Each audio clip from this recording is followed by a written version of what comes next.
After 6 years of no playoff baseball in Toronto, with that 2015 and 16 teams being revelation to Jays fans, to it falling apart pretty quick after that. 17, 18, 19, tough seasons all around, not making the postseason. COVID hits. The 2020 season occurs with a 60-game schedule. You make the playoffs, and you get bounced. You don't win a game. You lose both games to the Rays of the Trop. 2021 comes around. You have a slow start to the season. You're about 500, just over 500 heading into the All-Star break. You trade for Jose Barrios, and you make a big run, and you miss out by one game. 2022 comes around. You sign Kevin Gausman. You've already had George Springer for a year. And things start to build. And this team builds and builds and builds. They hit the trade deadline. Everybody wants velocity out of the bullpen, a left-handed bat, another starting pitcher, all that. You get Mitch White, which we all know how it ends up happening. You get Anthony Bass and Zach Pop, who have been great, but again, swing and miss and velo really aren't there too much. So you're kind of thinking, okay, we really didn't get that, and you didn't get the left-handed bat. So everyone's yelling, oh, terrible Aussie, a terrible trade deadline, terrible this. They end up getting Whit Merrifield as well, and we're like, what the hell, we don't need another guy like this. And the final stretch happens. And it gets to a point where you clinch a playoff spot on an off day. Really weird.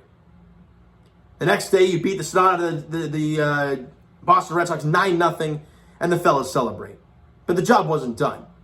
You wanted to host a wild card game. You go out there the next 2 days and beat the living snot out of the Boston Red Sox 2 days in a row.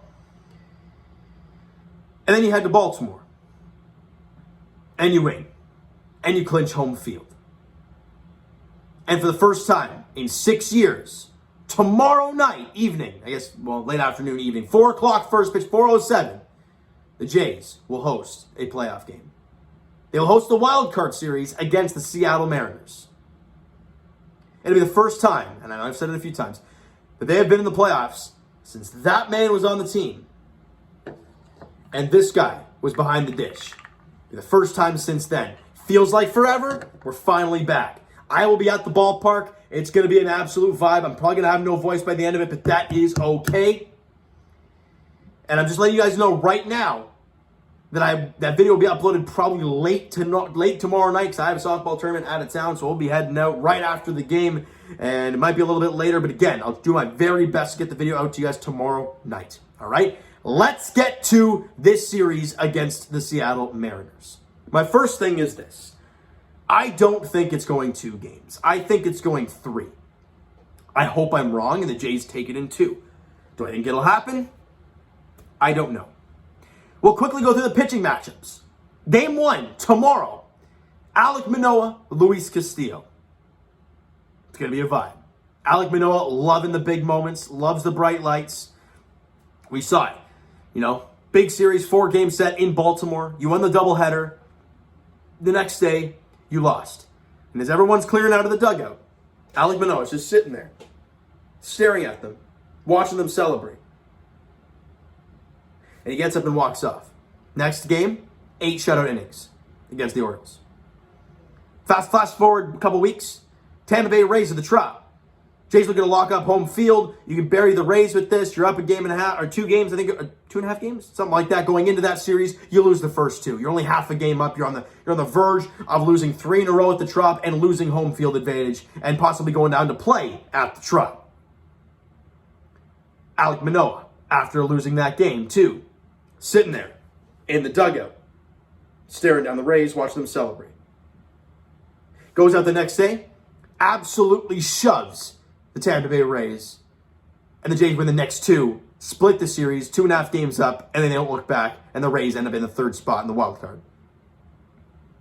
Alek Manoah is made for the big moments. There's no bigger moment than the playoffs. And he gets the ball tomorrow in game 1. He's going to love it. The fans are going to love it. Luis Castillo has been good. Again, Mariner fans may be able to attest to this. He's been good for the Mariners. However, I could be wrong, but his five last starts, 2 at home and 3 on the road. Both at home were great. The 3 on the road, not so good against subpar teams. Got a road game tomorrow in the playoffs. Does it carry over, or does he have the mindset like we were talking about earlier of kind of shut the moment out, shut the rest of the season out, pitch a ball game? We'll see tomorrow. Game 2, it's Robbie Ray versus question mark for the Toronto Blue Jays. Game 3, Logan Gilbert versus question mark for the Toronto Blue Jays. People are like, well, what do you mean question mark? Well, my take is this. If Alek Manoah and the Blue Jays win tomorrow, win game 1 of the series against the Mariners, Ross Stripling gets the ball in game 2. The reason being, if you win that game, you have Kevin Gausman going game 1 of the ALDS in Houston. Now, if you lose that game against Strip, well, then you put Gauss in game 3 because, you want to put your best foot forward. And he's there in an elimination game. It makes a lot of sense. But if you lose tomorrow to Luis Castillo and the Mariners, you got to go Gauss game 2. That's why they're question marks, because depending on the result tomorrow, I believe it's gonna tell us who the starter is for the Blue Jays the next day. That's my take. That's my thoughts. Let's get to the lineups. Obviously, I don't know the lineup up and down for the Seattle Mariners, but there are guys that can leave the ballpark quite a bit. Julio Rodriguez, stud. Young, phenom, stud. Scares the hell out of me. Eugenio Suarez, scares me. Ty France, scares me. But I look at what the Jays can do, and after that, I could be missing some guys, and Mariner fans watching, I apologize if I missed some big name on your squad, but those guys scare the hell out of me. Everybody else, I'm feeling like, okay, fairly confident we can get through it. Jays lineup, if it's going to be as it usually is, George Springer leading off. Easily the X factor in this series for the Toronto Blue Jays. No doubt about it. A guy coming into this series has a career OPS in the playoffs of 859. Sorry, let me rephrase that. 895. Yeah, he's a playoff performer. This is what you spent 150 large on. Playoff performances. So what are you going to get from him? We shall see. He looks healthy. We haven't seen him kind of aggravating the elbow lately. No, he's done really well lately. He looks healthy as he can be. So he's raring to go. Bo Bichette, after having one of the best Septembers we've seen in a very long time, he looks to take that into the next level. And no pun intended, because that's the slogan. He's always talked about playing playoff games here. I don't know how many times I heard him say, we watched Bautista's bat flip. We watched this. We watched that. We want to experience it. Well, they're going to tomorrow. He gets that opportunity probably to bat second. Vladdy will probably bat third, and he is a huge X factor for me. I was talking with Rash Madani earlier today, and he was telling me, literally, about an hour ago, that Vladdy looks kind of free. He's not pressing. It's like it's a new season for him, and you're going to need that. The approach to the plate has to be simplified. You cannot be flailing at off-speed pitches. Robbie Ray will get you on that. Luis Castillo slider will get you on that. You lay off, you'll be in good shape. And you wait for your hitter's pitch. He will do it. He can do it. Teoscar Hernandez.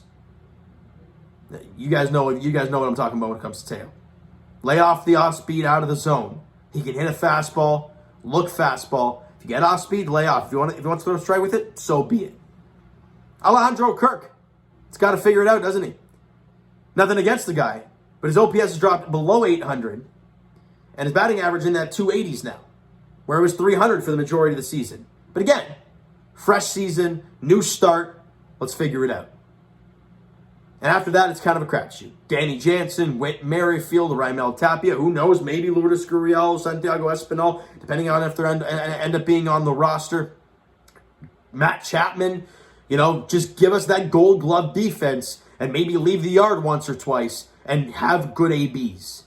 They're going to pound fastballs on them. You got to find a way. All right? I know I'm going to miss some guys. Kevin Biggio, Jackie Bradley Jr., Bradley Flippin Zimmer if he makes the roster. It's going to be interesting to see. It really, really is. And bullpen. Both teams have good bullpens, but very different style of bullpens. They have the flamethrowers. We have the guys who can just get dudes out. Adam Simber, Jordan Romano, Jimmy Garcia, Anthony Bass, Zach Pops in that mix, Tim Mesa, David Phelps. I know I'm going to miss a name or two in there, but those are the big ones that I can think of right now. They can do the job and get it done. And that's it for me. The next time I will talk to you guys, it's post-game. Jays fans, we've been waiting for this for so long. 162 games last year, just miss out by one game. You now get that opportunity to right the ship and take that next step forward. You've made the playoffs, good. Now let's make some noise in the playoffs. Postseason hat, Octoberized shirt, I'm ready. Question is, Jays fans, are you? All right, so you know what, guys? That is going to do it for this one. If you enjoyed the video and are jacked up for playoff baseball starting tomorrow evening, afternoon, smack that like button. I do appreciate it. Hit the subscribe button. You guys not already. Comment down below your thoughts on the video. Your thoughts on what's going to happen during these next 3 games. Possible 2 games for sure. What do you expect to happen? What do the Jays need to do to win the series? All this crazy stuff. Go nuts in the comments below. The Twitter link is down below, so follow up. Send me again all that great stuff. The Instagram link is also down below, so follow up there. You guys not done so already. And also, if you did not see my chat with JD Bunkus and Arash Madani today, go check it out on Blue Jays Center. I was able to talk to them from 7 to 7:30 was JD. 7:30 to 8 was Arash. Go check it out on Blue Jays Center. It'll be a lot of fun, and they were fantastic with me as always.